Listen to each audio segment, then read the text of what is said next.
to the service today. We had special service today.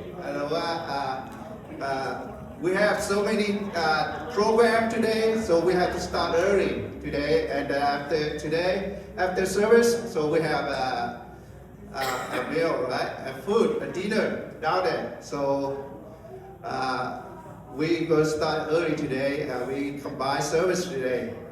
Là bởi chọn chế gì hỏi bởi chỗ tu hiện tại có bố bài cái gì là bởi chỗ bìa ọm thì mà thấy cái gì về là bởi chỉ con hết chỉ thảo bởi chỗ chỉ bao hoa tỏi đầu tu chọn chiến đầu nhé tu vừa tại nay hỏi lỗ hà bố mày nhé special program tại nhất bố mày thảo chế sự chọn tiền nhà hàng tại nhé bây giờ mày đầu chỉ thảo bởi nhé for joy và bây giờ chụp bao hoa tỏi tu tổ sâu you graduate the world celebrate with your graduation your Richmond your chụp bao hoa tỏi yếm tổ sâu yếm phải yếm tổ thao high school college phải or chúng ta là bữa em mà với theology or theology class đó là Bible study yeah tu graduate chúng ta chọn chết or đầu giờ tuตัดสอนchết này giờ tu giờ em mà đầu ý hỏi cái special day bây giờ màว่าให้วิฟิเซนก็อีกว่าอย่างไรว่าผู้ว่าผู้พุทธิลูก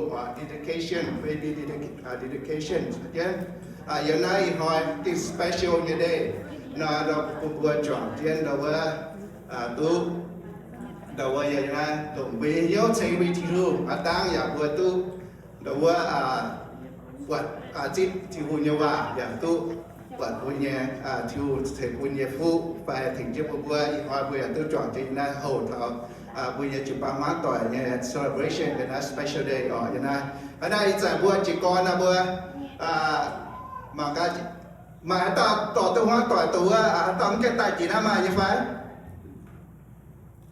cái sự chịu giờ tôi giờ ở tóm ban cái tài chỉ này ở bên tài dễ dùn mà như phải ở mà ở cái bấy nhiêu ở đây là bữa chẳng chết bữa đầu như cuốn bữa hết chỉ thảo bữa tới xuống đầu chụp bao mát tỏi ở nhà tôi dùng coi dùng pháp mà tới bây giờ chụp bao dùng Sacramento nhà tôi tại đầu chọn trên này như này bây giờ mát tỏi sẽ dùng giàn như bà bữa tôi giờ hai gì phải cặp xuống như này bữa tôi chọn siêu sự chọn thì nhà hai hỏi nhà cái lỗ hai nhà hỏi là bữa chỉ có bữa ta cáo phụ nó cho bữa trước chừng tỏ bữa let's pray trên hai chỉ chưa chỉ hùng thay vì chiếu là chỉ hai chưa chỉ hùng bây giờ bữa hỏi cái lồng này bên lịch chơiยังhỏi mấy tình công xin dạy hỏi bây giờ tôi biết tại nó chọn trên trên thay chọn trên chip mình nhẹ khu mình nhẹ khu bài on bây giờ biết thảo như này chỉ nhiều giờ hỏi cái lịch chơiยังhỏi bây giờ thảo bây giờ friendship chụp bao cái về mình giờ phút cái sắm hay bây giờอีกอยสกิงเล็กที่ยังหอยอยากพูดไทยบัว friendship จิบังมาไหนฝนช่วยตัวยิ่งโซตัว graduation อย่ามาดูว่าตัวเท่าหกเจ้าอยู่ว่าอีกโซเนี่ยเจ้าผู้เขียนเนี่ยเจ้าtheology class แต่ยังสูงอย่าตัวเจ้าใช้ผู้แอปปุ่นก็เล็กดูว่าเล็กเจ๊แต่อันเจียเสไอตัวai tao chụp bao mát tỏi tôi biết thảo thì hùng như quậy vậy tao chơi tại phù hợp của quân thiên hùng đầu nên chỉ chiếc thiên hùng quy mô mà nó dùng phu giao dùng vừa friendship chụp bao và quy mô tận tao skin đầu nhà và bạn còn nhà nó chỉ gì những cuối gì hỏi tại tôi thảo nhà chiếc thiên hùng sỏi được tổ yếm tổ trên linh thế chiều chiếu là thành chơi vì sẽ phải hiến bỏ nên dầnยังดีไซน์เปียวไฟไอ้สิ่งก็ติดตามไฟในทุกๆส่วนเปียวนั่นสกิงเฮ้ยไหนจริงเจ้าที่รู้เมื่อเนี้ยเจียวเองเมื่อเนี้ยชะเมื่อเนี้ยหันมาถึงมีปนินให้ตู้โลเซนปนิมันไปออนมาชะผู้สุดเจียวในจิตจักเดียวใจยิ่งวัวจิตก้อยยิ่งวัวยิ่งหอยยิ่งเจ้ายิ่งวัวฝูงใจปุ่นเจ้าต่อยิ่งวัวตัวเนี้ยยิ่งอยู่กลมตั้งยิ่งวัวเป่ายิ่งซูมซูยิ่งโตตัวยิ่งโปรแกรมยิ่งซูมตัวเจ้าจักที่จะชิงตัวเจ้าใจยิ่งวัวta cầu dòng chứa Giêsu chính danh như vừa bây giờ chúng con amen ok bài hỏi nhỏ là trên điểm một còi chúng bây giờ chúng tu in hai ở dưới thằng á ta yếm đi bài yết thà đi bài bây giờ khoáng còi chúng đi chia buông nha cho chia nhủ như ý nói với tôiจะแต่chọn kia nó sinh thay trước luôn yêu bữa ở chỉ con nó bữa của mình đảng thì nói với chúng ta sẽ tại hai giờ con nó bữa đâu có Sunday nó bữa mai bữa bữa đâu có bây giờ thì sang có sẽ có chết ta cào phê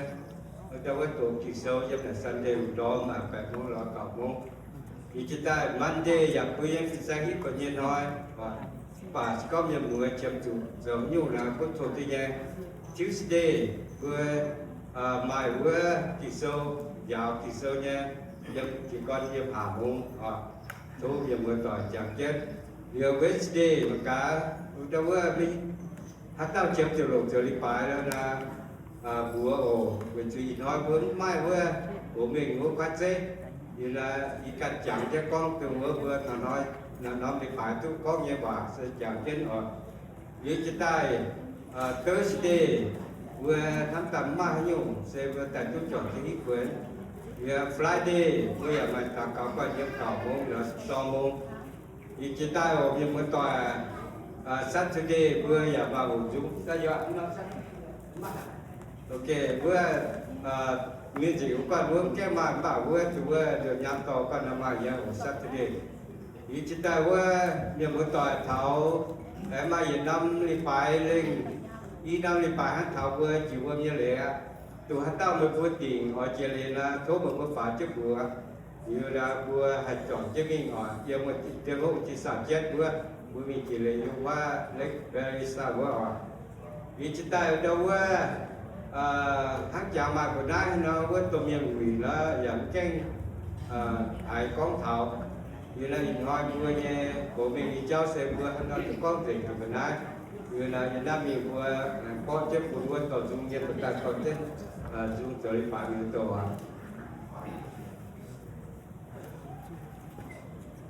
Good afternoon, Bengal, Lugaa, okay. I'm gonna test you guys now, okay? Okay, God is good. All the time. Oh, not good yet. Okay, God is good. All the time. And all the time. God is good. Trên lúc long hào, cái bữa in hoài bữa tu mai trên nhiều tham ở với chủ của mai họ sẽ có bà số em mai ta cáo phụ qua em mai nhận sinh hào bữa này hào so in hoài bữa chỉ con bảo con thảo bữa mai trên nhiều em mai. Right? We're so blessed today. So many things to celebrate. Baby dedication, graduation, having communion, having a meal. So we want to start with this song. Okay? Tobu, yitung so chisina. If you're able, please stand for worship.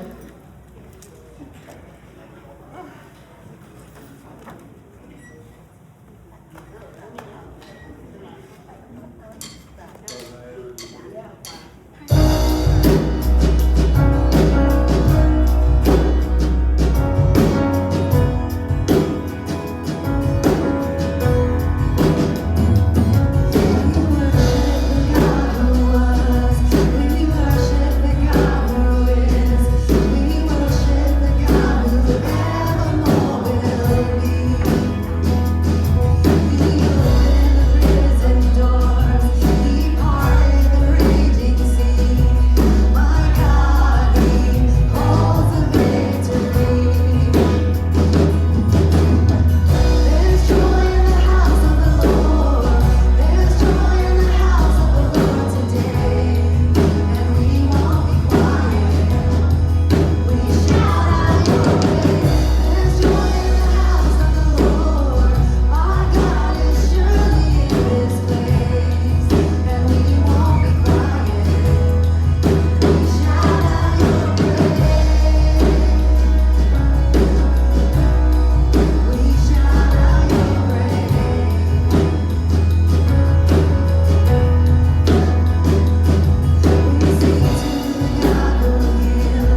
OK，第二條組我未不保證哦，有睇嘅名哦 ，Build My Life，我愛聽呼嘅，他เป็นวันนี้กันด้วย God, we want God's love to be our firm foundation. Okay, so we're going to be singing again and then English.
因为都也没说好说他讲没扣那嘴都有吧，他讲没还收那偷收在买丢哈。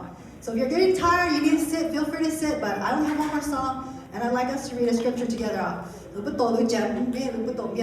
let's start, okay? For we are God's handiwork, created in Christ Jesus to do good works, which God prepared us and that's for us to do. Ephesians 2:10. Say Tihu Nyei Bua Dao Zai Bua Dai, Bun Bua Tao Ki Du Yesu Chuang Maengc, Wei Yim Say Zang Zhou Ku Si. Đông Thiên Hu Cha Đàng Liu Lấy Giang Oi Bua Zhou Nyei Ku Si. Ephesians the Nyei Zang Jieb Yo Na. God made us for a reason. Thiên Hu Zai Bua Mai Như Zai So Bua Bang Tiêu Cả Hà Lai Tiêu God made for more. Bua Bienh Gauh Chai Jieb.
với tất cả phụ họ lệnh chi bố chẳng kia chiếc trên hùng lệnh chi chiếu về cái bố chân tàu mà phải on nhé với lệnh chi chiếu khi bây giờ cho đi bài thật đang tin nga của phụ họ xin phụ họ nhớ những phụ họ từ chính nhà từ chiếu những công thô chiếu trên từ chính nhà hồ tông mặt bún nhé giờ tố chiếu trời chạy bún vương mà nhà trời chạy bún vương giờ bún vương hay là túc côngแต่cho ban nhâm ta phụ họ bún chiếu có trên tàu tàu mà phải on nhé nhưng mà bữa nay chính trả được tăng cao phụ họ tên chiếu của amen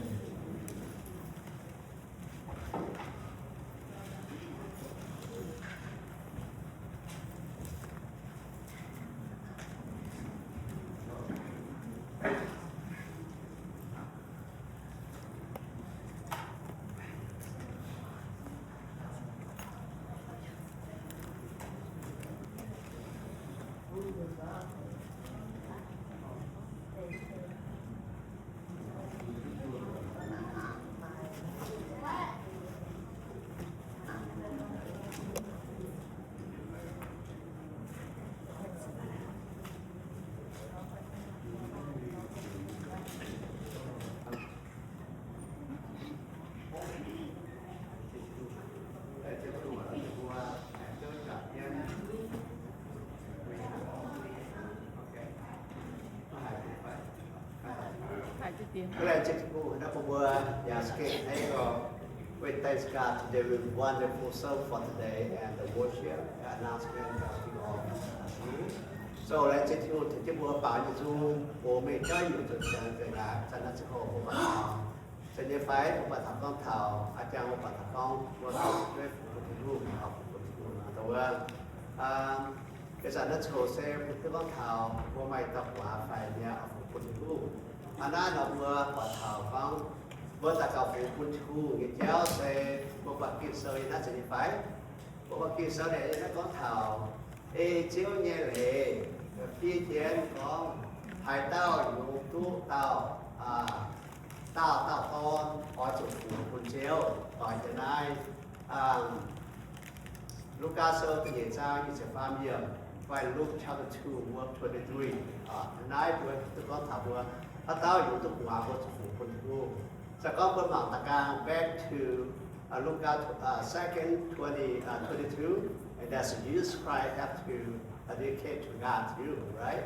So it's another whole second but vừa hai tu quả như tia thang sẽ lai phú Phan sẽ Phanต่อเช่นบอกว่าตาตัวออกเป็นฮันนาเซฟุบัวเป็นสันนัชโฮคุณต่อจิตว่าตาตัวไฟบัวกับโอเค bring baby up here please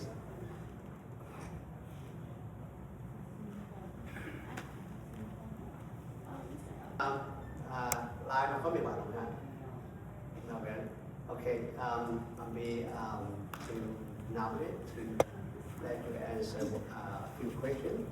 Are you promise to bring baby to God, and from now on you'll be the baby to follow this Christ whole life? Then let's see gọi yêu một chữ với này bà con, bởi vì tao lại quả con, còn trên tao là phải nhẹ yếm im hồi vì thầu thái với cả cái thứ phải được cóแขกอันนั้นที่จัดน้อยจัดน้อยเซเป็นลายไปทางบัวเป็นอีตาครับที่นั้นจัดตองกิจการเราต้องตะวันฝ่ายใต้ดีใจยันไหนทำไว้จุบังเดี๋ยวนั้นแบบบัวชูฝีหันเงี้ยที่จัดตรงเต้าหัวเซยิ้มก็ยังเทียบบัวจุดเตะไปก็เท้าถ้าไปบัวเซเป็นรีไวผ่านรีไวบางคนชูอันสุดตามเขาเวทกวาดโรแต่การที่ชูอย่างนี้ไป Yes.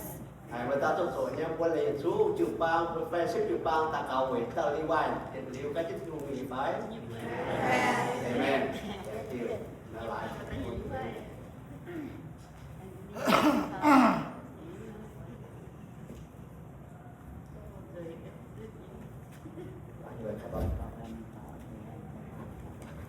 แกนั่นเอาไปทำด้วยตาเก่าแล้วเช่นอย่างไรจีบจังที่จุดรุ่งเป็นจันนับเช้ามีบัวทุกจริบาทดำที่เป็นจันมาไนกว้างเจนลายต่อเจนนิมิตอน Phan Levi in tu Ziangx xuất sẽ là tu hai nhà y hoi tu tại tông kiến chụp bằng nhà tông kiến thiếu oi phủ tàu Phan Levi như của quân chết hú thổ chết hú phía như tàu Levi như củaยังไหวถึงต่อว่าเกี่ยวกับเกาหลีตอนนี้โหตอนนี้ของว่าตอนนี้อย่างเจ้าคนนี้มันละมุนคนนี้อย่างเฮ็ดเนี่ยเป็นโหแต่การที่เชื่อถือมีแต่จริงจังที่เชื่อว่าคนนี้ก็โหเชื่อถือมีลูกเฮ็ดนี่ตอนนี้อันโหจังเสียอีจันยี่ฟูตับว่าเป็นเชื่อถืออย่าโทษเชื่อถือใช้ฟูปูนายอะไรเช่นเข้าคนบวยอีเต่าอย่าลงมาหน่อยมาเจ๋หลงเจ็ดมวยเจ๋ต่อตะวันโอ้ได้ดิฟัดเจ็ดหูแหลมเชื่อจังเดียอาโทเจ็ดหูฟีกินตะวันในบัวเต่าPhan Leviในบัวอีพระเจ้าแห่งตานอีเล็กตอนนี้อีเล็กเกาหลีแหลมจีนเจียวว่าอย่าเต็กเดียตอนชาสิลีฟูนายLeviในแม่คุณเจ็ดหูเต่าเก่าเต็มมาเจสุกีตัวในบัวเอเมนĐào Maengc của Mien Service before the communion and announcement for this for moment on this one here for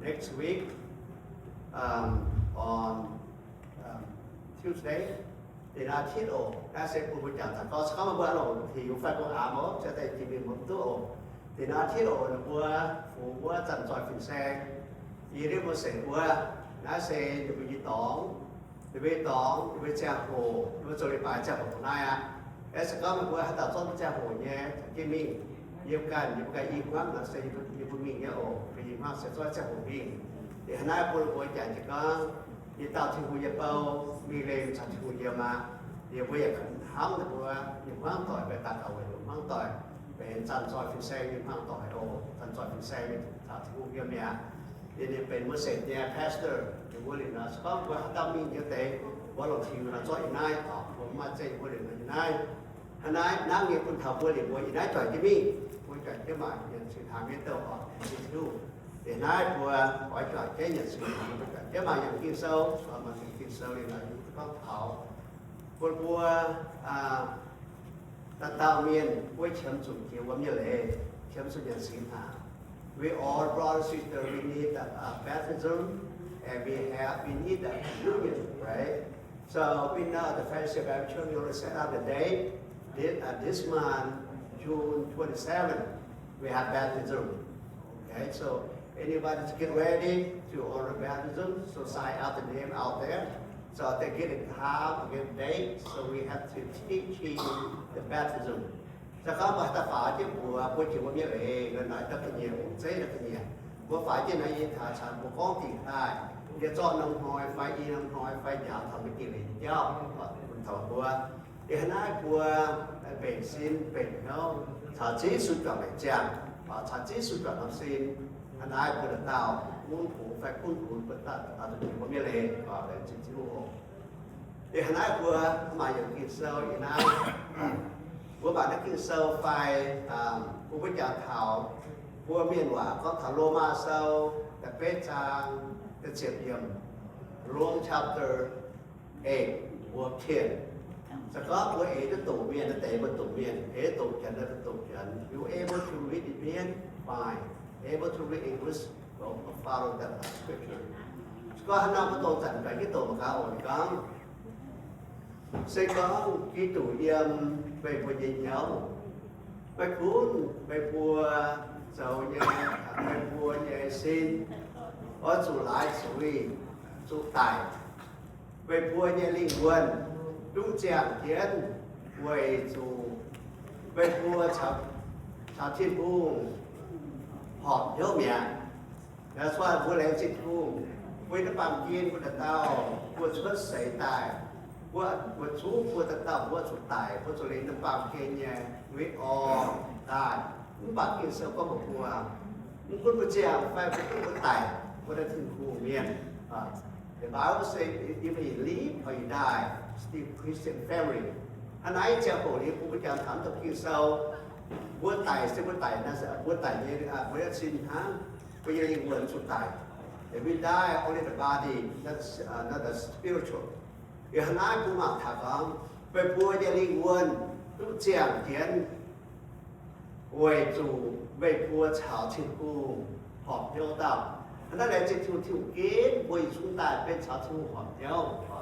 God choose you and be perfect with God. Hôm nay in hỏi về theo kiến về tài, in hỏi bùa chào thiên khu软kiến, yếm họp xuống thực hiện.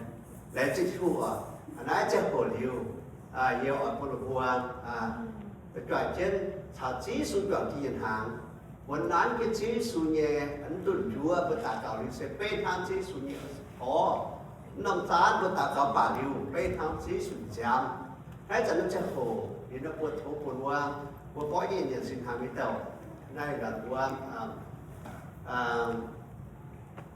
the word sana, mà cho ta cầu về sinh hàng, okay.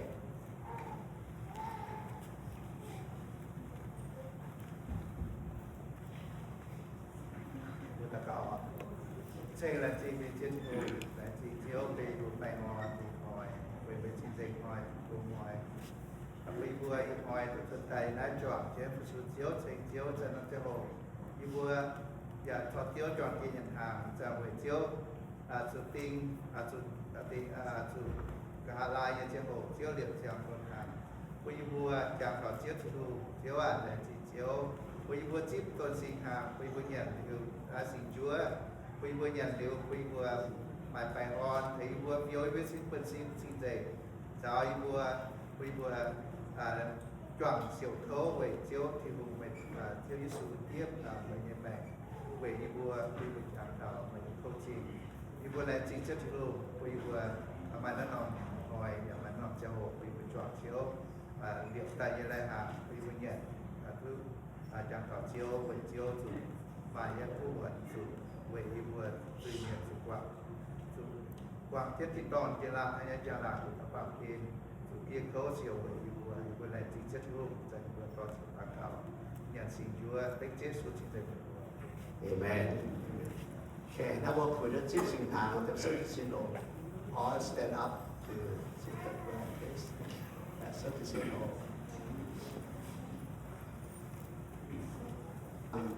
Matv sau như chiều vừa ra như chiều vừa yên. Matthew chapter 26, verse 26. Điều này thì con nhận kiến thẳng của trận Giêsu do làm Chúa tài lệ trình chỉ vụ.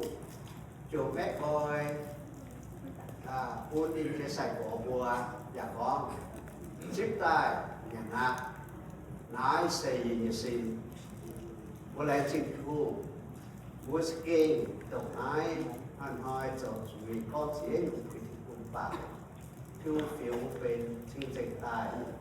We thank God we all the sinner and God choose us and now we clean and we accept you the rest.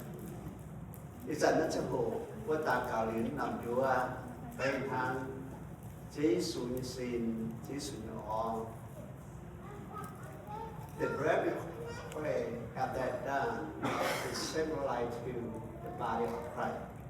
Anh ai bộ làm chính phủ, ai bộ vượt quyền chủ của nhận nằm Chúa trả chỉ xuống đoàn năm xin đoàn năm ó we all that the body of Christ.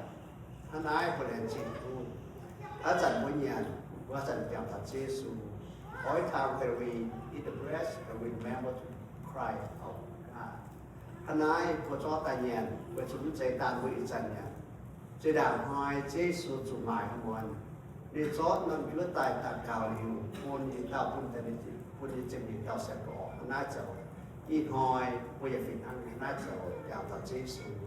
Anh ai cháu hồ sẽ có một số tu nhận thì sẽ như phải anh ai đi có sáng của những người Chúa có chỗ lệnh gì. Always we eat bread we have to thank God, right? Because Jesus took the bread and when he said give thanks. Hết ra thì sẽ một số tại chủ nhận quần lệnh gì của chúng ta. Anh ai đi xin con chụp mẹ coi buôn đi sạch của tôi chẳng kết tập cho chủ kết biển mẹ và tập cho bà tập mẹ nó. Anh ai vui chăm con he brought it, give it to the disciple, his disciple. Cái mẹ tại đi buôn đi có liều cho tập cho tay bà nó cũng gọi một chuỗi và cái nhà rồi cái nhà có cho và có gì nhà con ta sẽ chế số gần con and say take and eat nó sẽ Jesus taught nó cũng dạy một bài con Giêsu có một quả anh nói bây giờ tao phải chip tay nhà na nói sẽ như gì take and eat this is my body kinh chiến nói chẳng được cho我动真人让他接受 and now we need to remember to describe and now we need 他动真人我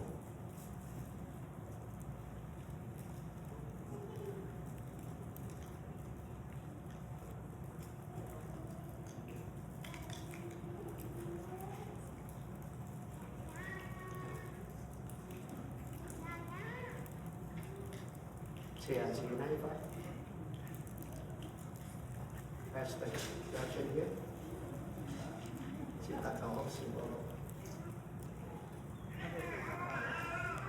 Đánh sinh hành cái lông tạc thì trên Chúa Giêsu gồm qua bên chỉ thằng bạn trên tài về kiểu như Phan tài điều sân bên Phật giáo tạo thành viên rồi họ mới bảo lông bên trong bộ là việc kiến còn hiện hạng là bên người nhà khi dân ý vua nhà nước sinh hán với các sĩ vua khi dân đang ăn kêu sẽ phải thả chiêu như giảm tôi sẽ tạo hốc liệu tạo tình với họ sinh đi gần chẳng này bây giờ như này bằng kênh hết là nhà cái mình về chẳng thả chiêu thầy giảng tôi thả chiêu họ chiêu à thì thầy nó tạo cào lại chiêu cái chiêu sự sinh của Amen.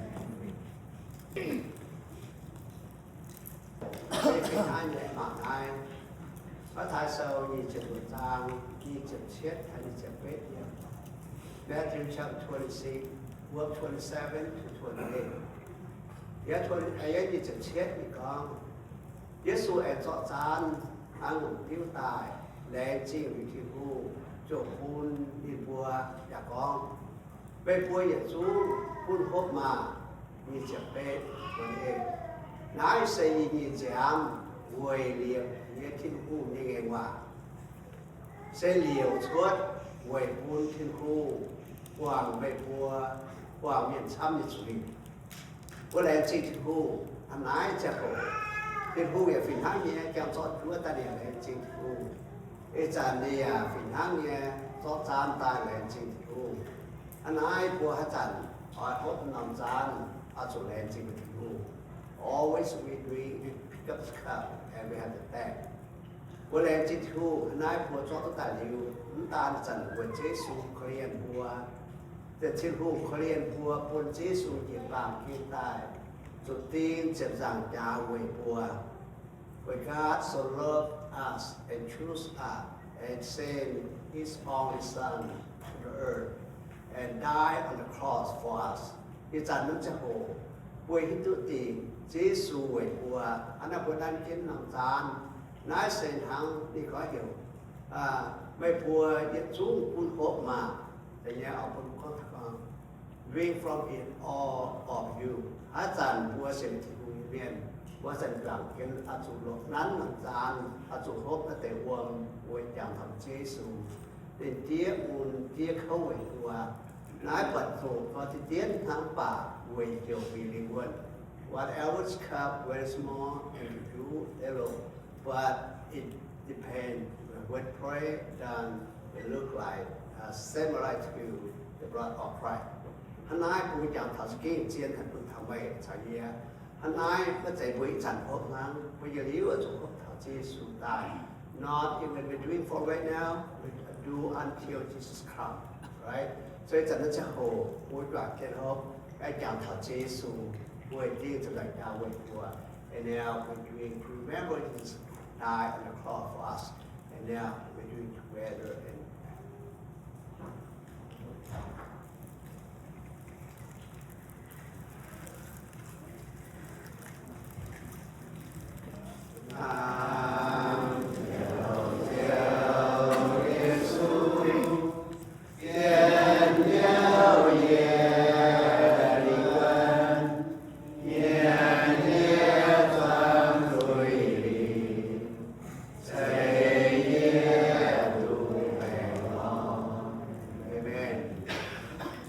Well, tonight we had a monthly meeting for tonight.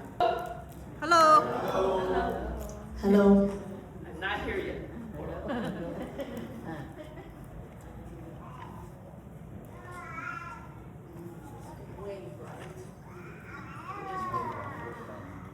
I just walked in. Việc không lo bị tài á. Right on time. All right. Turn on my mic. Okay, sorry. I'm not I here. thought the mic was on. Okay, are we good? Was I on? Okay, I wasn't on. Am I on? Yes. Where am I?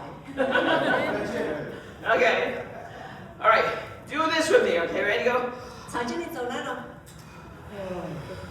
Do it one more time. Sometimes we just need to breathe. Amen. Let's pray. Gracious God, I am grateful that I have arrived just in time.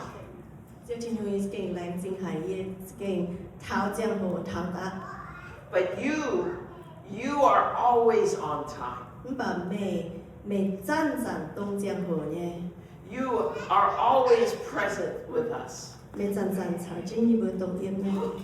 So God, I ask for your presence to be made known here today.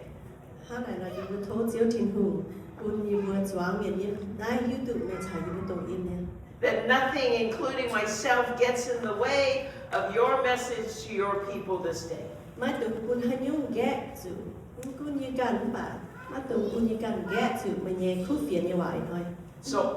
So open our eyes, open our ears, open our hearts to the moving of your spirit.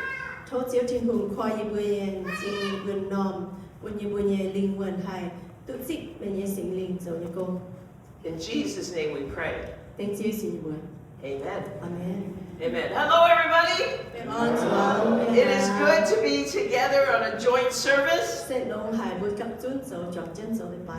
It gets a little scary when you're driving and Cindy texts you, "Where are you?"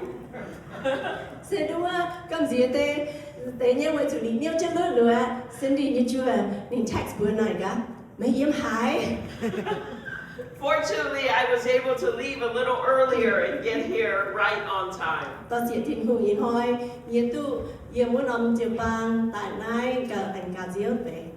We are trying something new. We start our joint services now at 1 o'clock.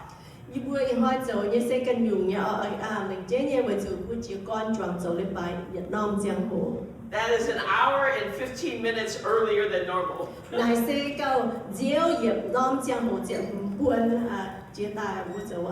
So I thank you for your patience with me.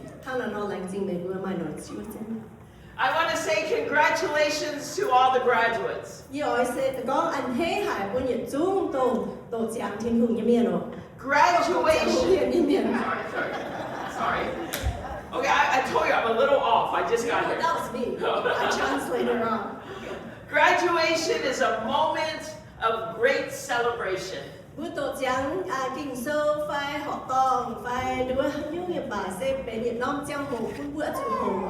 It is a moment of hope and possibility.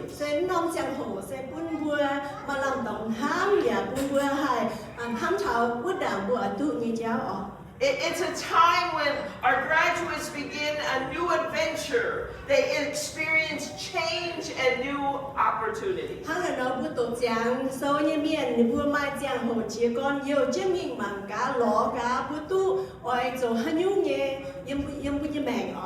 But it can also be a moment for all of us.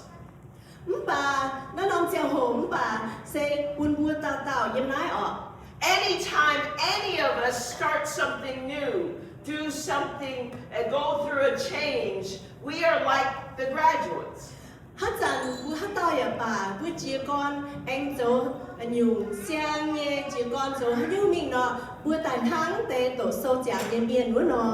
Maybe for some of you it's a new job or not having a job. Maybe for some of you your children have left. Maybe for some of you, you have new children in your lives.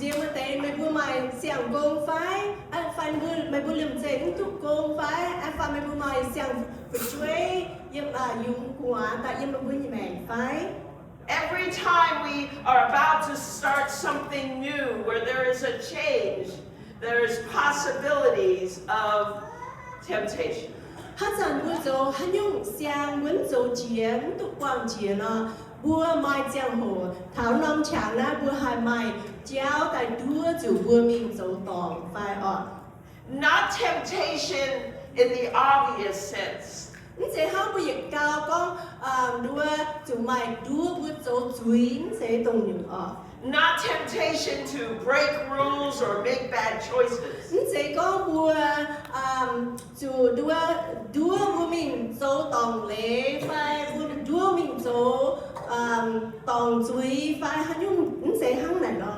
The deeper the deeper temptation is a temptation to forget who we are. Tùng mơ nó dùng sẽ hiếu phải đua chủ bữa nhung bề lễ con thảo sẽ tùng bữa nhung đua chủ bữa là khu bữa sẽ tùng hát tao.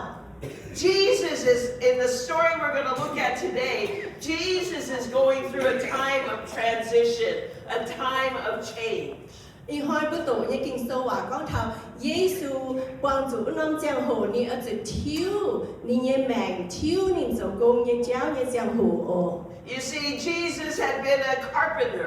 với chủ Giêsu ni chỉ có ni chỗ đèn giản nhé miền And then he got baptized. Lúa ni chủ chỉ ôm nhé lễ.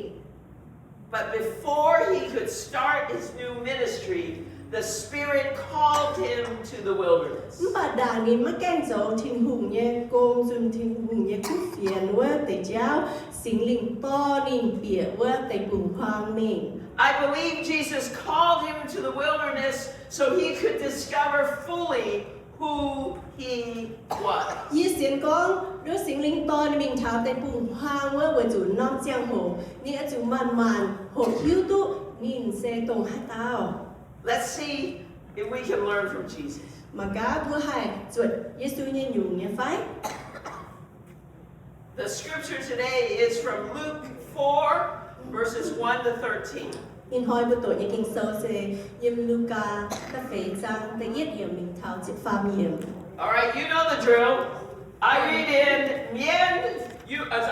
I read in English. You read in Mien. Okay, but we do bữa chỗ hai nó giống nhau. Mình tổ yếm Anh Kít, yếm tổ yếm Mien. Here we go. Jesus, full of the Holy Spirit, left the Jordan and was led by the Spirit into the wilderness, where for 40 days he was tempted by the devil. He ate nothing during those days, and at the end of them, he was hungry. The devil said to him, "If you are the Son of God, tell these stones to become bread."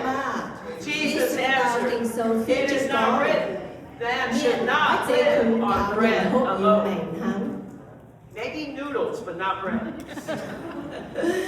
The devil led him up to a high place and showed him the instant all the kingdoms of the world. And he said to him, "I will give you all their authority and splendor. It has been given to me, and I can give it to anyone I want to. If you worship me, it will all be yours." Jesus answered, "It is written, worship the Lord your God and serve him alone." The devil led him to Jerusalem and had him stand on the highest point of the temple. "If you are the Son of God," he said, "throw yourself down from here. For it is written, he will command his angels concerning you to guard you carefully. They will lift you up in their hands so that you will not strike your foot against the stone." Jesus answered, "It is said, do not put the Lord your God to the test." When the devil had finished all of his tempting, he left them no chàng tài xế. opportune time. Wow, that was pretty good. Being on time. Same time. Same time. Luke 4 verses 1 to 13. Jesus is entering in the wilderness to face 3 different temptations. 耶稣就命阮不得不荒野将后你帮助不用谁晓你教。 I want you to notice that every temptation is really about identity, who you are, who I am. 因为我们忙活内三忙快三忙您得不用谁晓你教呢？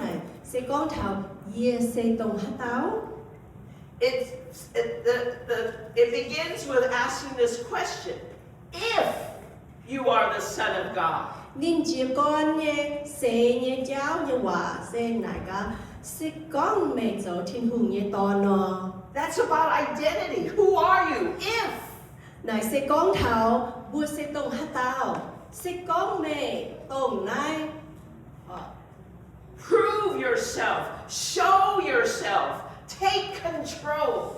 谁讲没只劲懂那刀面呢？没就做用教，不你有只劲见没懂乃，表没不人参有度没谁行下喏，就滚龙买行嘛滚喏。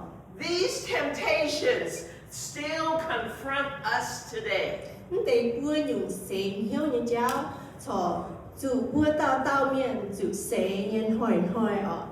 Henry Nouwen, in a book called In the Name of Jesus, says these are the temptations to be relevant, to be spectacular, and to be powerful. Mà tao chém na đi phía anh bùi hiểu Henry nào anh đi phía mà cuốn sâu là hiểu tên chiếu Giêsu như bùa anh con thẳng để bùi dùng sinh hiếu như cháu anh để bùi dùng sinh hiếu như cháu sẽ mà cả ô mẹ mai cha gì như phải ô mẹ hai châu phê phù hải như cháu như phải ô mẹ nương hải mà cha hải như phải. It takes a lot longer in Mien to explain that. So get it. The first temptation is to be relevant. Tại yết nhung chữ sẽ nhìn hiếu như cháu sẽ mừng cả ô mình bên hát tao mình mai cha gì như phải mẹ sẽ bên hát nó như thế này. Or I would even say the first temptation is to be needed. Dừng ba bữa hay Phan ta nó anh con ha nhung sẽ nó sẽ hăng ta nó ô đua mấy bữa chém chữ yên như phải. The devil tells Jesus to turn stones into bread, to prove himself, to make himself useful, to make himself needed. You see, there were a lot of hungry people, and if he could just turn these stones into bread, he's doing something good. He's doing something needed by the people. Anh sẽ Giêsu như hiếu anh số nó này cả ô nhưng mấy cái kinh số thiên hùng như to nó mấy số hiểu nước tề là biết số bên chúa mình mà với chúng mấy số bên chúa này bên chúa nó mà hạt thấy miền chiếm chủ mày nhé với chúng ạ. Graduates, actually all of us, we are entering a world that will constantly ask you to prove yourself. Bùa tổ chức đua họ to nghe miền tổ chức sâu như miền bùa chân sản mai miền chân này trên bùa hiểu bùa áp dụng dấu dùng cháo tại bùa nghiền hiếu tụ mê chế kênh quỷ tu như phai mê mai trả gì như phai. Okay. To prove yourself by your achievements, to prove yourself by your success, to prove yourself by how hard you work, how much you produce, how needed you are. Anh lừa mẹ áp dụng chân sản áp dụng dấu bùa miền hiếu tụ có ô ye dấu tụ hành nhung ye phản tụ hành nhung ye mày sẽ ế hải ye hành nhung ye hải dấu tụ chuột như ấy lấy If you don't believe me, think about it. The world first always asks you, hey, what do you do? Mình xem như nó mình ham bằng cả mình hay đa vậy bà mình giúp quang miền này bữa nào cả ô mình cho hay những cô ngạ nè. Before they ask you, who are you? Anh bữa này đàn này nó chụp nó bữa chúng nào mình giúp bữa đàn It measures us by what we do, what we produce. anh lừa hắn là nó vừa mai cha tiền sẽ về chủ vừa走度很用走出很用现在mai cha tiền很用嘞。We get into this pattern of needing to be needed, and our worth is only shown when someone needs us. Anh lừa vừa hắn là nó走证明呢，不然嘞，不然hiểu chiếm chủ nhé, cũng ỏi miền chiếm vừa ỏi mai miền ỏi vừa chiếm chủ vừa na vừa sẽ đại long hiểu à. That's why some of us, many of us, me included, we work so hard because we need other people to approve us. We need other people to value us. We need other people to say, boy, we sure need you. Hắn là nó mày vừa chào yêu cả những bình hắn kìa, vừa mình hãy cho hắn nhung nhà, vừa cho ta cho lông có lửa miền, có vừa bài vừa như tao có lông hại mày cho tút lông hại á. A world that measures human beings by our resumes, by our salaries, by how many followers we have on social media, by our grades, and by how much and how hard we work. Giờ nói luôn đi, vừa mai cha xin nè miền thì dành mảng xe tổng nai ô đua mày nghe cùng mình hình như mày cùng tan xe ha nó mày rồi nhà tốt một chia mày mà bị chia tao can mày yêu mua Facebook phải mày nghe tổ sơ nghe tốt đồ hàn tháng tốt đồ hàn đốn em mày rồi tốt xuất hình như. Do you know that there are people who don't want to take a vacation because they're afraid people will accuse them of being lazy, accuse them of not working hard enough? See, we keep working harder because we need people to say, good job, you're working hard, what a good person you are. Mà tại miền được vừa chúng nào hỏi mình đối với vacation mình hít khuẩn với chỗ tại miền con tại miền này cũng mình hít khuẩn rồi con rồi nhung cả đái nó miền mà tại giờ thì được vừa hàng nó có rồi vừa phát tội mình vacation với nó. But Jesus refuses to turn the stones to bread because his identity does not come from performance. Bà Giêsu nhìn má ôi agent Satan hiểu nhìn đua nhìn số nhẹ giáo với nhìn má ôi đua buôn miền con ô chủ đua ni chủ hành nhung sinh tại mai trả tiền của người lẽ Jesus' worth is not earned by productivity, how much he does. Giêsu mai trả tiền nhìn sẽ bên thiên hùng như toàn sẽ mất sẽ về nhìn số tu nhẹ giáo nhìn sinh tại mai trả tiền Jesus, Leo. I get some water. Oh yeah, I forgot. She doesn't drink water. Look at Leo. Come on, Leo. Let's hear it for Leo. You pay for it. Ta nói hộp một cái hộp Pepsi hả? He's a good man. You should marry him. I am. Oh, okay. I'm married to him. Sorry. Sorry about that.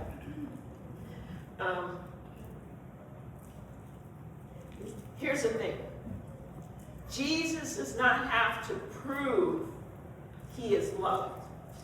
Giêsu nín chủ cho hành nhung hiện tại chủ đua buôn miền hiếu tu con thiên hùng ham nín anh nín sẽเป็นham hải nhớ ta toàn.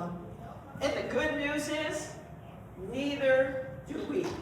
Lửa bữa giả chủ anh thế bữa chủ bữa phim ham nhé chủ cho hành nhung bà thiên hùng ham bữa nhé. You see, church, what I'm trying to say is you are already loved by God before you do anything, before you achieve anything. Mẹ bữa chủ hiếu tu thiên hùng ham mẹ nhá, nín ham đẳng mẹ mấy cái cho nhung, mẹ mấy cái hiếu nínว่าnín chung ham mẹ đẳng nhá. Before you succeed, before you fail, before anyone else in the world applauds you, God already loves you. Đảng mến kênh tôi cho nhung mà tôi chọn tôi nhung mà miền trên mẹ thì không chung ham mẹ nhá. This is an advice I want to tell you, and I want to tell me as well. Yeah, hàng này đồ ở vừa mẹ vừa dạ vừa gì cần tàu nè. Do not spend your life exhausting yourself trying to convince others that you matter. Mới đúng lộ mày nhìn hiểu cha mình đua miền phải đua bùa miền hiếu tu con yeah mày trả tiền nhé mất đúng chỗ nào. Don't we do that? Don't we spend most of our lives trying to make other people happy? Don't we spend most of our lives trying to live up to someone else's expectations? Bữa hăng là nó giống như thế. Bữa lồng bữa như mẹ, bữa lồng bữa như cha, bữa như chàng mẹ na bữa oi chỗ tại bữa miền ăn hết bữa miền oi bữa chỗ như là bữa chỗ chân chỗ tại bữa miền ăn hết thành bữa lồng bữa như cha hắn nó chỗ vậy. So here's a lesson that we all need to hear. Don't spend your life trying to get other people to approve of you. Hắn là nó bữa chỗ hộ nãy tiêu nãy lệ nãy buồn của hiếu tu bữa mất chủ lồng bữa như mẹ chỗ dùng dây phải chỗ hắn nhung tại buồn miền ăn hết bữa. Trying to convince other people that you matter because you already do. You already matter. Bữa mất chủ chỗ hắn nhung buồn miền hiếu tu con yên mai cha xin với chủ bữa ta mai cha xin yếm chiếu thiên hùng như giảm yên nha. My value, your value, our value does not come from what we accomplish. Yên mai cha xin, mê mai cha xin, sẽ mất dễ yếm bữa chỗ tức thuất như cháu xin tại bữa mai cha xin. You matter, and you are already loved by God. Mê sẽ trái chìa thiên hùng chúng ham mê mẹ. So the first temptation is to be relevant. Hắn lại nói thật yết nhung chủ sẽ Giê-xu nhiên hiếu từ mà cả mê mai cha xin như phải bún kia tao. The second temptation is to be spectacular. Tất nhiên dùng cháu sao tao là Chúa Giê-xu sẽ dùng nên ở buôn miền tham quật mạng nên sẽ thấy phụ hại lỗ hại giàu hại hay hả nó ở như vậy. You see, the devil says, this is actually the third one, but we're making the second, okay? The devil tells Jesus, you know what? Go up to Jerusalem and then climb to the top of the temple and then throw yourself off and then let the angels come swooping down to rescue you. Wow! Big, spectacular event. Hắn là nó đứa miên nên ở Giê-xu hắn nó chỗ ở Giê-xu phá với chẳng thiên hưởng như béo mình phá với chiến ham chiến như tao với lứa mẹ chú biểu chiến lứa buôn nói phim miền tại to mẹ bố mẹ phá rồi buôn miền tham tụ mạng mẹ gọi kinh pay phụ hại như gì hả. See, the devil said, do this so people will notice you, so that people would want to follow you, so that you are spectacular. Satan nói Giê-xu hắn nó chỗ nên có sẽ có hắn nó chỗ nó lứa miền hiếu tụ mẹ chỗ tụ pay phụ hại như cháu miền xin ta ở can mẹ See, we live in a culture that confuses attention with impact. Với chủ yếm nói lùng đĩa buôn miền tỏ y nhung tại đua chọn chủ mình nhưng buôn lại tụ sẽ có miền tụ bọt buôn miền tụ bọt buôn chẳng bọt buôn hayอยู่tụ miền chỗ lồng chỗ khu xỉ Visibility with faithfulness. Lừa miền chăm để lại tòng có sẽ có miền tụ bọt buôn lừa miền diễn tụ buôn mày diễn phim các đồng chiếu thiên hùng với nhung hiếu với nhung miền And a platform with faithfulness. Lừa chúng ba nên buôn lại tụ sẽ có như mày năm công phải mà năm tòng buôn miền yêu mua lừa buôn miền tụ bọt yêu cho cô nó sẽ bên đua what is it, platform with what? Platform with fruitfulness. Hắn là nói chỗ như cô nó sẽ kênh kít lừa miền chăm tụ can siêu thiên hùng chỗ tốt cô lông hải Think about it. The world tells us to be impressive, to build our image, build our resume, build our social media nó bữa nay lùng đĩa ở bữa chỗ như nhiều nhiều là bữa miền Sam hiếu tu bữa yêu mua internet là ta tàu miền can bữa nó sẽ lông hải á miền chia tu bữa sẽ pay phụ hải á nó tên nhiều này ọ. Make sure people see you. Make sure people notice you. Do something big. Go viral. Mẹ á chủ chỗ tại bữa miền hát tại tu mảng tu bữa mẹ hiếu tu mẹ chỗ tu lông hải nó mẹ chỗ bún yêu có lùng đĩa miền hiếu tu mẹ á. But Jesus refuses to perform. Không phải Giêsu đi mà ỏi chỗ, đi mà ỏi sai làng. Because faithfulness is often quiet. Bởi dù các lồng chiếu thiên phụ, chúa hiếu nhẹ miền, xiên lồng nhẹ miền, nhẹ hiếu này bởi sai, xích nhẹ diệt gì nhẹ can lồng nhẹ hắn. Love is often unseen. Mình tham nhiệt nhẹ hiếu này, bởi tham miền này, dễ miền quạt, bởi tham miền này. The holiest work you can do in the world will rarely go viral. Bữa chỗ lồng chia chinh dành chia nhẹ với nhung công, yếm ná lồng đĩa này, dễ dễ miền quạt, nhiều gồm lồng đĩa lọ. You see, some of the most important things you will ever do will never receive applause.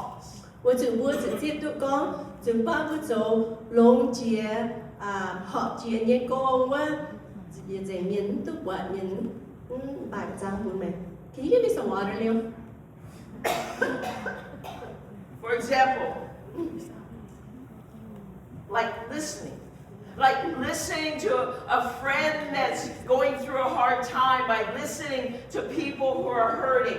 This won't ever make it to the internet, but it's making a difference. Hang mẹ ở chủ yêu mua, chủ trên hoàng mình nhân đòi, tàu anh được bơm quảng sự khâu nào như miền. Anh mẹ yêu mua chúa này sẽเป็นyên nhung sẽ bún khám miền ọ. Something else you could do that will never get the applause, never get the attention, is caring for a child. Nobody applauds you when you wake up at 2 in the morning. No one applauds you when you take care of your grandkids. No one applauds you when you just do the stuff like change a diaper. Với chủ anh mà nó những giấy ở bữa to bữa như phải chơi, bữa to bữa như quả phun luôn muốn sản bữa chỉ xin tại to bữa chơi yếm, bữa chủ yên bữa như quả như phở ỏm là hai nè bữa mà tao bài bữa sáng buổi bữa ỏm. But can I just tell you, especially those of you who are grandparents, what you do is holy work. Bởi vì ở con bữa mày bữa tông bữa mày bữa chỗ ôm cụ như miền mày bữa to cũng à phun á mày bữa chỗ nhung cô nó sẽเป็นวัดชิงเจงหายเนี่ยกูลงหาย Caring for the youngest people in our community is holy work. Bữa chiếu cố tông phải chia lớn nhện để chơi nái sẽเป็นชิงเจงเนี่ยกู You know what else is not spectacular but is holy work? When you have integrity. Integrity means that you do what is right even when no one is watching. Rồi anh mà dùng xin gì như công sẽ tổng nhung tổng muốn dùng cháu bữa chỗ như cháu này bữa chỗ tại thiếu chính như vậy muốn sẽ bị biết chỗ bữa mà chỉ trên là hiếu hăng nó và bữa chỗ như công xin gì sẽ bữa bữa như hiếu chính như chỗ như công chỗ hiếu giả như họ. Showing kindness when nobody else is watching. Chỗ đua lông nhiên buôn miền bọt bua chỗ và bua chỗ lông buôn miền. And finally, remaining faithful when it's easier sometimes to just walk away. Sau trên bua chỗ chuyện hiếu như các lông chiếu trên hồ. Cuốn tù bua mặt quang chủ như giang hồ bua ôi quang bua như chiếu trên hồ bua như xiên phim và bua các lông như tổng đai sẽ trình diễn như. See, what I'm trying to say is there's a temptation for us to be spectacular, for us to be big, for everyone to know who we are. Yêu con sẽ buôn vào YouTube, dùn ba bùa chủ đua, lừa bùa hải bùa á chịu chỗ tại mai mình tạo thôi bùa miền chám bùa lộ chám như nó bùa chính tài nhìn đứa lồng nhóm sẽ muốn chịu hăng là nó chỗ. But faithfulness matters more than getting attention. Quên chịu bùa chỗ chịu chuyện hiếu như căn lồng chiếu thiên hùng cầu trái chìa bùa miền chám bùa. Small acts of kindness is holy work. Bữa chỗ lồng bún miền cún đồ hải phái và sẽ đến chinh dình nhé cô. They will never be applauded by the world. You may never be celebrated in the way that others are, but God sees you, God knows you, and God loves you. Này mấy cún na lùng đi miền mai bài bữa cha buổi bữa thanh bướm và chiếu thiên hùng quạt mấy bữa chỗ như cô nhé. The first temptation was to be relevant, to be productive so that you could be needed, but you are already loved. You don't have to prove it. Tại yết nhung, Giêsu chịu chịu xe, nên mà cả nên số hắn nhung tại anh lừa bún miền quản có ô nên mà trả tiền. Tại yết như xe hắn nói. The second temptation again is to be spectacular instead of realizing that big is not always better. Tên nhẹ chữ sẽ hiếu như cháu sẽ ở sẽ bữa đua bữa mình châu bữa miền tham túc bữa sẽ pay phụ hài yào hài ở. What counts is being faithful, being kind, and doing the little things that matter. Ai cả lồng chiến sẽ bữa chữ chuyện hiếu như châu lồng bữa miền luyện cún phải phiêu như công và bữa châu như công sẽ lồng sẽ trái hài lồng hài. The third temptation is a temptation for power and glory. Lúa ta Phan nhiều nghe xe đua bùa chủ bùa mi ở đua Giêsu mà cả bun miền tham của nín xe mài cha nín xe nơn hải mài giang làng hải như vậy lệ. The devil offers Jesus authority over all the kingdoms of the world, but Jesus refuses to dominate. He refuses to control. Là Satan nên con của Giêsu ye oi bun mày mai linh cún dình nai chia nom lùng đi nhé cua bà Giêsu nên con ye mà oi chát ye mà oi cún. The kingdom of God is not built on power, on status, or on influence. It is built on love. Với chiếu thiên hồn nhé cua sẽ mất sẽ lồng cha cún mất sẽ lồng Maengc tao mất sẽ áp miền yếm chiếu thiên hồn nhé cua này sẽ lồng tham. Your life will not be measured by how impressive you are, but how deeply you love and how faithfully you serve. Mình như mẹ mà cha chín sẽ mất sẽ về miền con nó bữa chen mẹ ôi hải ăn hết hải mẹ bà yếm mẹ đồ hải nhé tham tu miền đồ hải tham đồ hải nhé chịu chuyện hiếu nhé phụ sự tình hùng. Here's the problem with power. Yeah,พ่อmìnhที่เตียนไม่ช้าเนี่ยทัวเจ้าหน่อยสิฮานอหัดเป็นวายเนี่ยสิออก Power has a way of slowly convincing us that we're the center of the universe, that everything depends on us, that we have the power to control outcomes, that we must always win. We're in control. วันสก้องบัวหลงหัดมาไฟหลงชาเนาะมันบัวเสียงก้องบัวเสกหลงเจียนบัวเก่าไฮบัวพุ่นเมียนช่างตายหมันบัวหังออกลัวบัวเสียงก้องเมียนจุปังบัวบัวจิงตาหายกุ้นตู้อดช่วยตายในสีออก So when we strive to get power, when we strive to get glory, it's all about us. Hắn này nó sẽ có bùa khung tham trên ôi tụ cha ôi mà hạt má ôi hai cuốn tụ nó bùa khung tham thảo bùa cằn hăng ọ. Henry Nouwen says the greatest danger is trying to be God instead of becoming like Jesus. Ta chẳng Henry Nouwen nè nên con đua bùa cái chủ phải phim chia tổng nãy nhung cháu với chủ nãy tổng khang nãy bùa khung ỏi nhiệm bữa can ở chỗ thiên hùng như vậy nãy xe đua ở chỗ phải phim Do you understand what I'm bữa ở saying? chỗ I forgot this part bữa ở chỗ ở Doang Giêsu cái lòng chiến chiến Do you get what I'm trying to say? Like, don't try to be God. Don't try to control everything. Don't try to get all that power. nên con bữa ở chỗ mắt tung lòng bên nhân cha mình chỗ lệ chỗ nhu hang bữa chỗ thiên hùng nó bữa hải quân tu nhu bữa hai chỗ thiên hùng There is a God. It's not me. There is a God. It ain't you. bữa mai thiên hùng nhé tao thiên hùng làm gì here mai thiên hùng nhé thiên hùng làm gì về bữa But what we're trying to do is not be God, but to be like Jesus. bữa ở chỗ mắt tung chỗ tàn hang bữa bên thiên hùng và bữa không ở chỗ chân Giêsu mình You see, Jesus chooses another way. với chỗ Giêsu kén cần tiêu cháu Jesus chooses to not take, but to give his life so that you and I can have life. Giêsu nên cần kén đôi niên lãng xía nên cần niên mèn lãng tài lừa mẹ bữa chính ta hai mèn mai mèn Jesus chooses humility over dominance, service over control, love over power.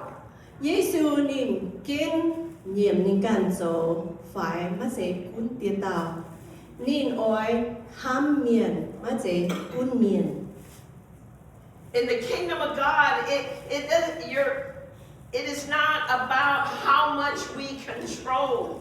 It's about how much and how deeply we love. yếm trên hùng như cua này cũng sẽ có bùa mà cá bùa hạt cuốn tu bùa chĩa bùa hạt táo bà mà cá buôn ham tu miền đồ hải chăm.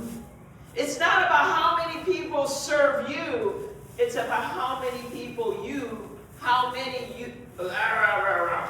It's not about how many people serve you, but how willing you are to serve others. Giờ mắt sẽ con thảo đua mà cá bùa chĩa tàu miền tại phu sứ mê bà bùa can đang phu sứ bùa chĩa tàu miền. See, in the Jesus way, it's not about how much you gain, but how much grace you give away. Hang can Giêsu nó vẫn sẽ có mà cả bùa tu bùa chia và bùa bùn sẽ en bùn miền từ hai tháng It's not about proving yourself. It's about becoming more like Jesus. nói xem mà sẽ có ở chỗ bùn miền hữu tu bùa sẽ chiến tông hát tao đồ hai lông nền hai như miền và nói sẽ bùa man bên hang toán Giêsu tham chân vào. So graduates, Hang là nó mà bùa tổ chẳng sâu như miền. so church family, Chào bùa chiu bang miền. as you go out into the world, remember this. Mình chơi ước là mình nai lùn đia nai dầu chứ mình nó chẳng chứ nai ồ. Do not build your life on being needed, being impressive, or being in control. Mãi tụng to mẹ nhé mẹng hăng nai bún mẹ ở chỗ chẳng giản chỗ bún miền chiếm chủ mẹ. Ôi miền chiếm chủ mẹ. Phải mẹ chỗ nhung dê bún miền ăn hết chênh mẹ. Phải mẹ ôi cún tu nhung cún tu miền mắt tụng hăng này. Serve, do not perform. Mẹ ở chỗ phụ sứ miền mắt tụng sai lẽ. Love, don't use people. Mẹ chúng hăng mắt tụng quay lồng miền như cha hăng. Lead with humility, not pride and ego. À chú to bây giờ mẹng nhiệm cần dấu phái mắt tụng chênh hô dấu máu. Know who you are and whose you are. You are a child of God. You are already loved. You already matter. You already have all that you need. Mẹ chú hiếu tụ mẹ cần sẽ tụng hát tao. Mẹ bên hát tao nghe. Mẹ chú thiên hùng chúng tham mẹ nhá. mắt cũng ấn chùa hơn rồi nhung à. The spectacular doesn't matter. What matters is the little faithful acts of kindness and grace. Mình chỗ tự tài nên hải bùi miền thăng tức quạt thấy phù hải như cho lồng chiên nhẹ xe tông á mình chỗ nhẹ phải phiêu xỉ tông á miền tức quạt á tông nhung cháo sẽ bên trình dành nhẹ cùng họ. Don't try to be God, but be more like Jesus. Mà từng dấu thang mẹ sẽ trình hùng và mẹ dự dấu choáng trên Giêsu cùng họ.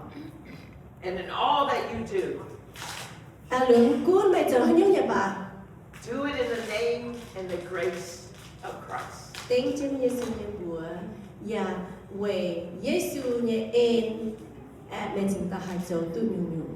Let us pray. Ta cáo họ. Dear God, Diêu Thiên Hùng là forgive us when we try to be relevant, spectacular, or powerful.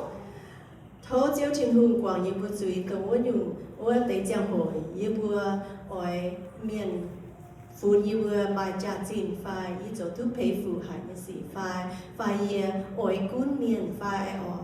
Help us not to seek the approval of anyone in this world. Bùa như bùa mất tung lọ miền chám ảnh hết bùa những ai bằng kênh. Help remind us that we are already loved by you. Bùa như bùa chân sản chẳng trên Diêu Thiên Hòa mình hám như bùa mẹ sản hám trên như bùa nhẹ. Forgive us when we try to make it big. Thô mẹ quảng như bùa duy tố tế giang hồ như bùa ỏi dấu tài bùn miền chám bùa yên gạt hám.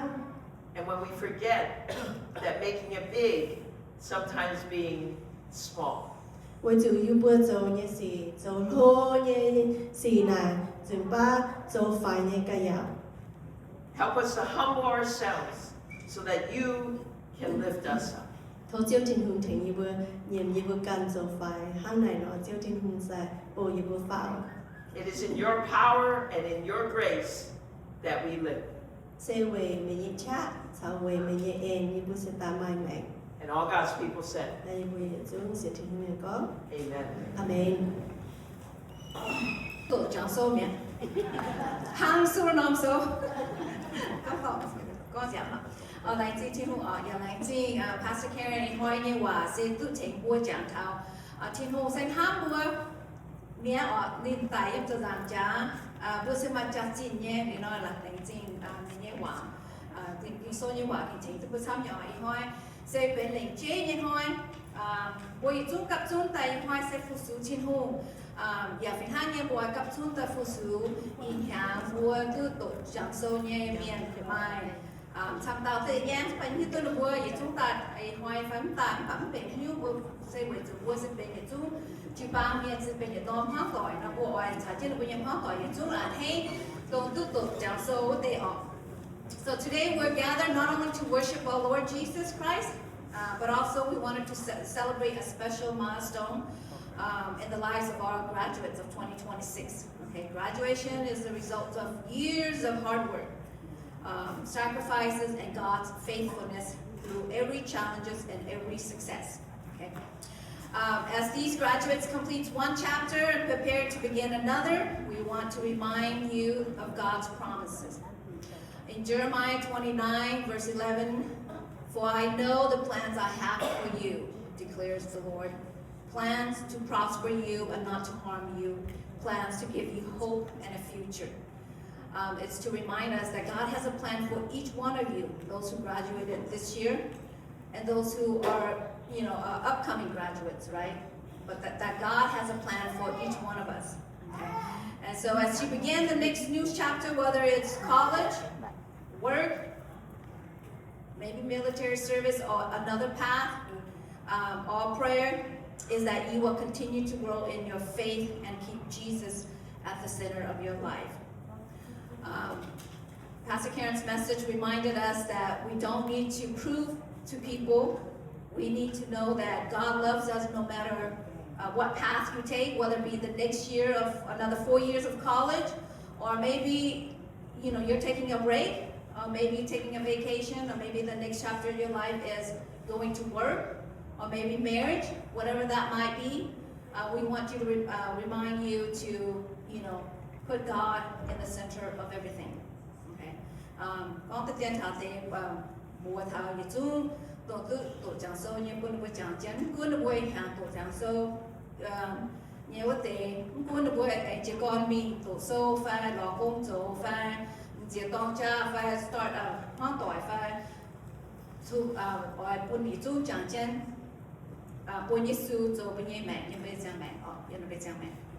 Okay, so we have some high school graduates today, and then we also have some college graduates.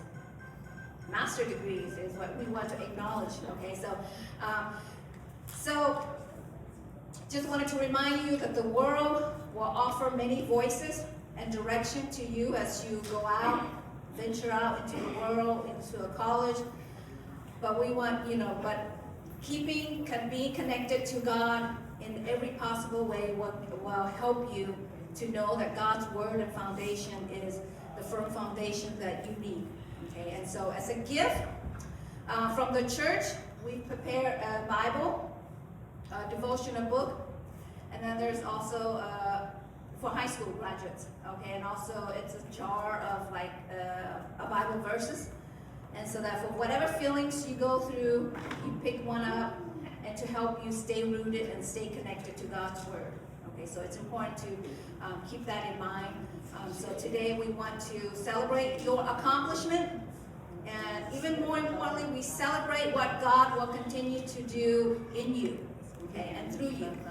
So at this time, we'd like to recognize and honor the class of graduates of 2026. So we're gonna, let's acknowledge the high school graduates. I have some names here, but I don't know if they're here. If you're here, please come on up, and then I'll give you the gift, and then afterward we want to ask all the pastors and elders to pray over you, to help you for the next chapter of your life, whether to find work, whether to go to school, get into a school, or whatever. Okay, and so for high school graduates, we got Candace Chow. Is Candace here today? Candace? Come on, Candace.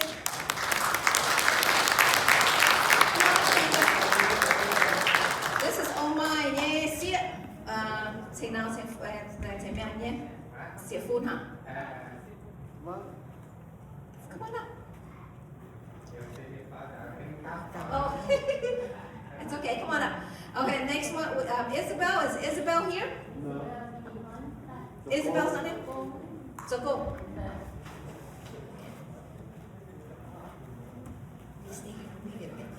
So Isabel, so go in style. Isabel is okay. Now so okay. And then there's another one, Ayana. Ayana, is Ayana here? We want to also recognize and acknowledge her. Ayana is Salim. Nyei, Phun, Tracy, you see it? No? Okay. Okay. All right. Then that's the high school graduates. Okay, so they get that. And then we also wanted to. Are you? Oh, may Phun tao. Okay.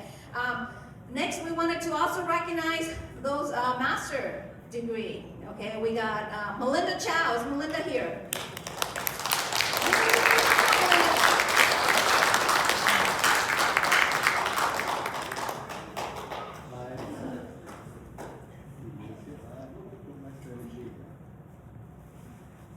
Okay. Lily Saeng. Lily, are you here? So Lily earlier.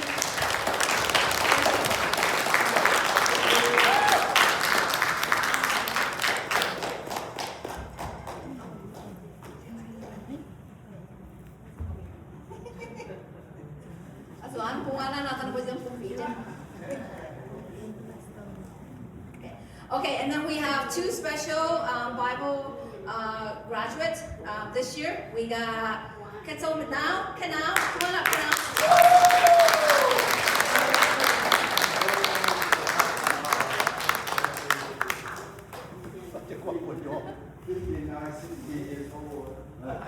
big accomplishment. Sojina, no, Sojina, it's okay. Okay, and then the next one we have is Kamyan.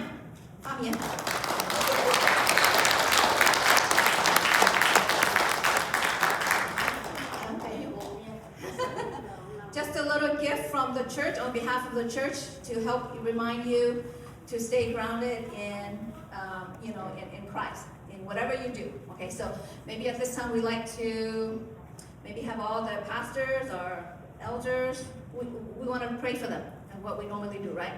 So come on up. Oh, okay, yeah, okay. Let me go. If you can just say you don't need to say your name, but what's your plan for next? What's your plan? Okay. I'm going to a university for nursing. Nursing.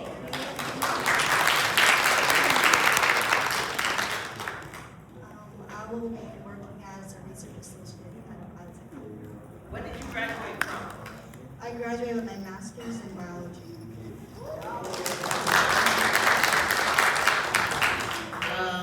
I'm just going to stay as a teacher, as a specialist, for a master's in education specialist.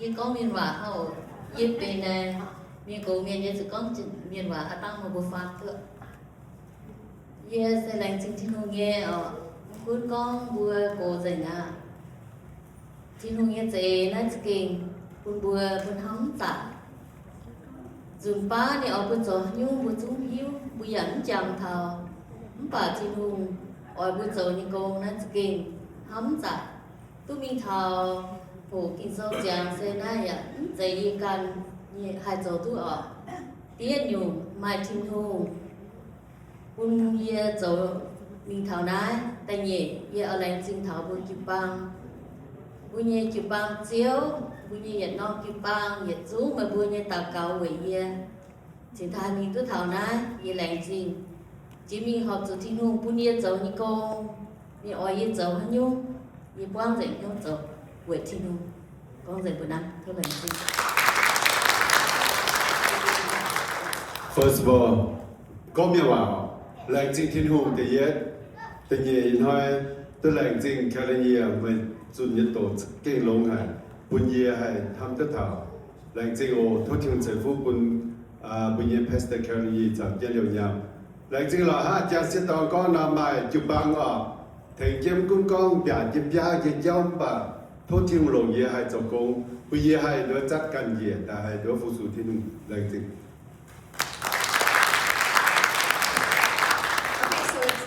It's time for prayers, dedication. If everybody, pastors, everybody come on up. And then,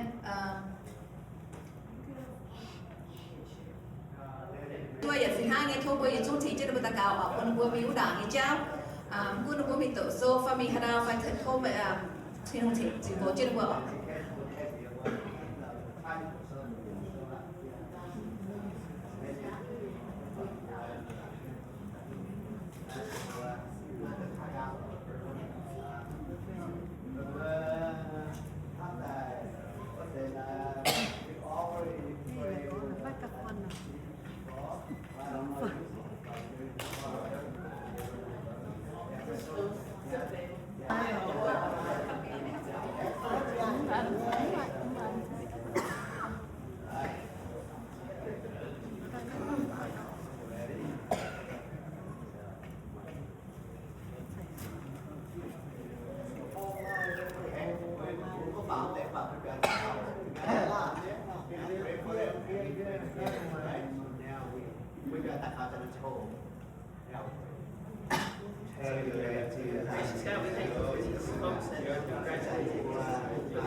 Ôi chứ bố mẹ con chưa nhiều sẽ sống theo sang cái người phải chúc kiện đi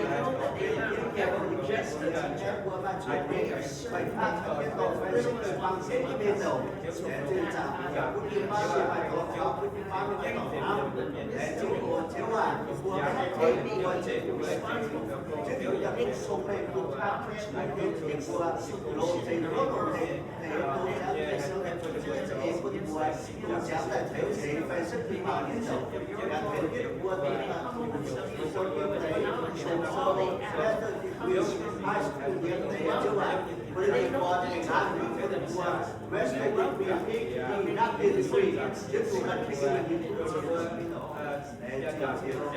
chiếu à đây một phụ con này gia tàu miền phụ trắng kia sông cái chức nhiều ngã lái tàu cầu tôi sẽ dùng vía cho đến buổi mà trao mẹ ta đến toàn bây giờ trao toàn có quả trước cái tủ miền tàu để chúng ta sẽ làm gì à lái tàu chiếu à để chế suy kia tôi như bùa amen. Got it? And all the time? All right. It's one thing to graduate, but graduate and pregnant, that's another thing. Amen. Amen.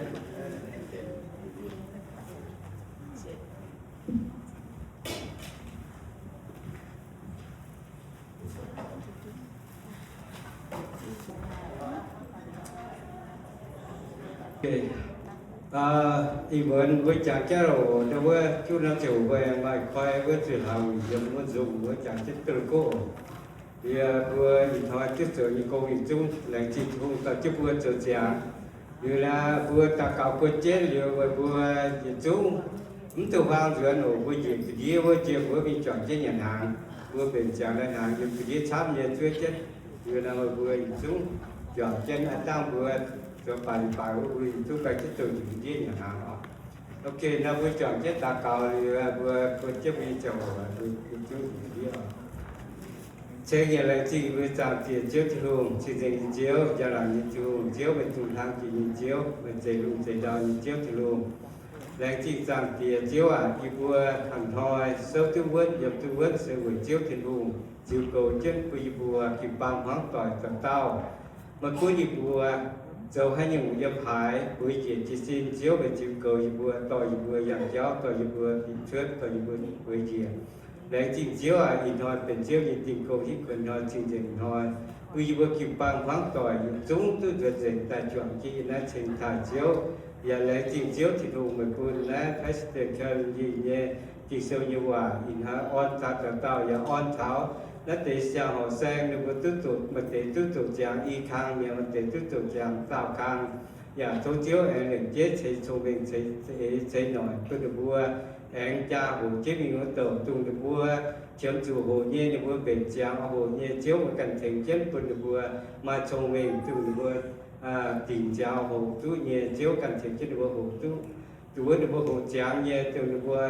chấm chủ tổ công nhiên để chiếu vậy thành chất quân được vua tu được vua hộ tài như công hạt thành chất quân được vua túc dấu lại chỉ rằng thì chiếu in hoi vua giờ như chúng nhiều người vua kêu quân chiếu thì đủ quyền chiếu nhiên hám thành chất quân vua kêu bằng hoáng tỏi mà phải chuối mà phật pháp thuộc sâu thì hàng nay vua dạng giấy thành chất quyền được vua túc tục dạng khối nhẹ chỉ nhiều dạng thành chất khét vua khét nhà vua dạng tụ kinh sâu được vua dạng chỉ kêu mà nổi bất cứ được vua mình gia nhãn chú nhãn và như vừa lùng rồi như tiếng cho bộ tạo chẳng tại như đó mình chiếu căn tòa như vừa lùng như vừa châu cùng họp chủ châu hay những cùng chiếu căn phái của như vừa châu từ như vừa tìm tại như vừa đàn như cháu chiếu căn thành như vừa bệnh chẳng lên chỉ chiếu thì luôn thành chính tệ miền luận miền từ như vừa anh bệnh bị tổ sâu khó lên nhiều thế bây giờ cố được vô mình hàng năm còn trước thì mình thà được có tùng dương quân mà xin đi thà được có tùng dương cầu chết được vua giảm thành tiếp quân được vua tổ như sâu như những hai tú tổ chạm e được với chém chủ nhé lấy chính rằng thì chiếu in thôi như vua tổ chạm như giống như những vùng quân chiếu như giờ như vua lấy chính chiếu thì vùng em quân kêu bao hoang tỏi giống em bị nhận hốt tài vì vừa tăng em số bài chỉ mình chọn chết nhận tê lên hàng chiếu về sản tê lên hàng bên trình diện vì vừa mới có chuyện chiếu với chuyện chiếu ta tạo nhận chỉ mình dù quân xin mắt tỏ quái vì vừa quân xin hoàng sang mà cha phụ sự chiếu ya mà cha hiện chết vì tài đó nhiều nó việc chiếu thì luôn lẽ chính rằng thì với tình nhà hốt và với in nói như bị bài như với thức tự trang như với phụ vật chiếu như với hát bà cầu vượt chào một tên chiếu như vừa amen. Amen.